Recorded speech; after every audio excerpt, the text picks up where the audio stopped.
नमस्कार, आप देख रहे हैं हमारा स्पेशल प्रोग्राम। आपके साथ मैं हूं हर्षिता।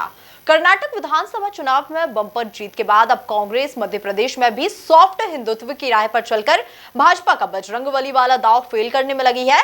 जहां कांग्रेस ने प्रदेश की 230 विधानसभा में सुंदरकांड पाठ को शुरू कर मिशन 150 के लिए दांव चल दिया है। इसी पर अधिक जानकारी के लिए मेरे साथ जुड़े हैं मेरे संवाददाता संदीप नागर। तो संदीप, कांग्रेस ने किस तरह सॉफ्ट हिंदुत्व पर भाजपा को घेरने की तैयारी की है? जी हाँ हर्षिता, मैं आपको बता दूं कि हाल ही दिनों में जिस तरह से कर्नाटक में बजरंगबली सबसे महत्वपूर्ण मुद्दा बनकर उभरे थे, उसी तरह मध्य प्रदेश में भी कांग्रेस बीजेपी का बजरंगबली वाला दाव फेल करने की तैयारी कर रही है। और तैयारी क्या कर रही है, उन्होंने बजरंगबली का जो दाव है उसको शुरू भी कर दिया है। इसके तहत अब कांग्रेस बीजेपी के बजरंगबली और सॉफ्ट हिंदुत्व की जो राजनीति है उसको कहीं ना कहीं अपने पाले में लेकर जाना चाहती है। और इसी के तहत अब 230 विधानसभा जो सीटें हैं उनमें 108 जगहों पर बीजेपी सुंदरकांड के साथ साथ अनेक हिंदुत्व वाले जो कार्यक्रम होते हैं उनकी करने की तैयारी कर रही है। और उन्हीं का एक ये जो हिस्सा है कि हाल ही दिनों में कमलनाथ ने जिस तरह से अपने आला अधिकारियों और आला नेताओं से मुलाकात की थी, दिल्ली में जो मीटिंग हुई थी, उसी का एक नतीजा है और उसी की एक रणनीति है जिसके तहत कांग्रेस बीजेपी को मध्य प्रदेश में घेरने की हिंदुत्व के रास्ते पर तैयारी कर रही है। जी संदीप, तो किस तरह से कांग्रेस 230 विधानसभा सीटों में ये सुंदरकांड करने की तैयारी कर रही है?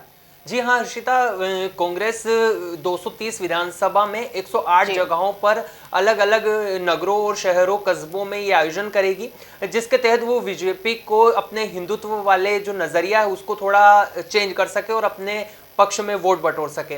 जिसके तहत कांग्रेस के जो नेता हैं, विधायक है और पूर्व विधायक के साथ अनेक जनप्रतिनिधि इकट्ठा होंगे और हर एक शनिवार और मंगलवार को यहाँ आयोजन पूरे प्रदेश भर में अलग अलग जगहों पर आयोजित किए जाएंगे। तो संदीप, विधानसभा चुनाव में ये सुंदरकांड वाला दांव जो कांग्रेस की तरफ से अब खेला जा रहा है, तो ये विधानसभा चुनाव जीतने में कितना मददगार रहेगा? जी हाँ, अब ये तो आने वाला वक्त ही बताएगा कि बीजेपी के बाद अब जिस तरह से कांग्रेस ने हिंदुत्व की राह पर आगे चलकर अपना सॉफ्ट वाला हिंदुत्व यानी कमलनाथ को जिस तरह से आगे किया है, क्योंकि कमलनाथ छिंदवाड़ा ही नहीं बल्कि पूरे मध्य प्रदेश में कांग्रेस की ओर से एक बड़े हिंदुत्व के चेहरे पर भी जाने जाते हैं। तो जिस तरह कांग्रेस ने अपने हिंदुत्व वाले दाव को चला है, ये आने वाला वक्त और विधानसभा के चुनाव ही बताएंगे कि किस तरह ये किस पार्टी के लिए मददगार होते हैं और कांग्रेस को इसका आने वाले विधानसभा चुनाव में फायदा मिल पाता है या फिर नहीं। तो संदीप, कांग्रेस के इस सुंदरकांड पाठ की रणनीति से बीजेपी किस तरह से निपटेगी?